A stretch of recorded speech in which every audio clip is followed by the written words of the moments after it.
Formulas have a stigma of being bad or lazy, but a formula is not inherently bad, it is neutral. What makes a formula bad or good is how the writer uses it. In this video, I want to take a look at 3 anime/manga that have very effective formulas. I'll be analyzing the formulas based on the story arcs. The first is Demon Slayer. The most encompassing formula is that Tanjiro is given a mission to slay a demon. When fighting this demon, Tanjiro learns about their past and feels empathetic towards them as they die. The first few arcs of Demon Slayer include pieces of this, but not the whole thing. For example, the final selection doesn't have the demon slaying mission, but does have empathy. But the first mission arc has a mission but no empathy, while the Asakusa arc has Tanjiro being attacked first, along with no empathy. The Susumi Mansion is the first arc to include all of these details, and starting at the Natagumo Mountain arc, the formula gets more complex. Tanjiro, Zenitsu, and Inosuke are given a demon slaying mission for this arc. During the arc, multiple fights take place and at least one of the Hashiras appear. The characters in the arc are placed against opponents that outmatch them and are pushed to their limits. Occasionally, a hero will die. Some form of empathy still remains from Tanjiro. This applies to the Mountain arc, Mugen Train, Entertainment District, Swordsmith Village, and even the final battle. The only 2 arcs since the Mountain that don't follow this formula are the 2 training arcs. This might sound like a bad thing, but it's not. The story found a simple and effective formula. As long as an arc checks off most of these boxes, the audience will be satisfied. The author doesn't have to focus on doing something completely different for the plot each arc. You just use the same plot but change the setting, the demons, the empathy, and the Hashiras. From a writing perspective, this may seem like underachieving, but think about it from a consumer perspective. Have you ever heard fans complain about the story being repetitive? And if so, how many? The story is doing what the fans came for and just replicating it every arc in a fresh way.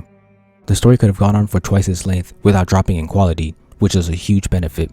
The story might never reach new heights by just repeating the formula, but as long as the author doesn't do anything stupid, it will also never reach new lows. It will be consistent and the fans will stay satisfied.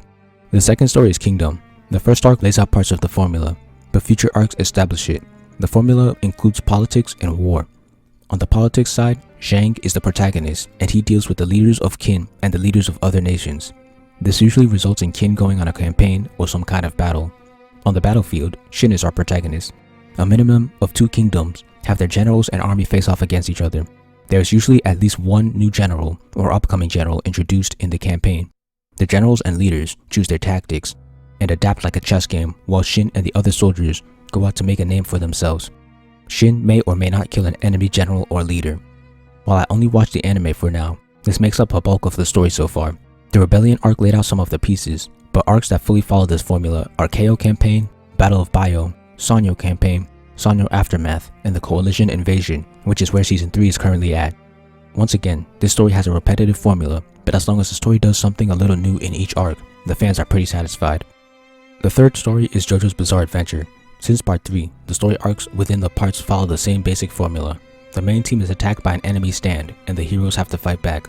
This is a pretty vague formula, and each part knows how to change it up, but the formula is consistently apparent in each arc.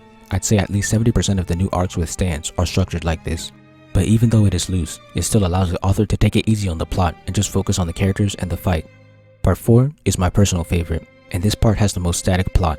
As I've analyzed in another video, almost half of the stand battles are episodic and don't really play a major role. For the first half of the story, the characters are basically chilling and stand encounters come to them, yet I am still satisfied with the story. In conclusion, this is the power of an effective formula. It allows the author to relax on creating the plot, since all they need to do is take their formula and make it a little different for each arc. And when the story introduces this formula early on, viewers, especially fans, will rarely complain about it, as long as the arcs aren't completely copying one another. One thing I've noticed is that if a story starts with a simple plot, no one, including me, complains if it remains simple or if it gets more complex. But if a story starts with a complex plot, going simple feels like a negative. So with each arc writing itself, this leaves the characters and the fights as the main thing the author needs to focus on, which should be easy to nail. If you look at the best-selling manga of 2020, you'll notice that Demon Slayer and Kingdom have the top 2 spots. Is it a coincidence that 2 manga that keep giving the fans exactly what they came for hundreds of chapters have the top 2 spots? I don't know. Thank you for watching. Please like, comment, share, subscribe, and check out my manga for free online. If you enjoy my content, please consider donating to my Patreon. All important links will be in the description.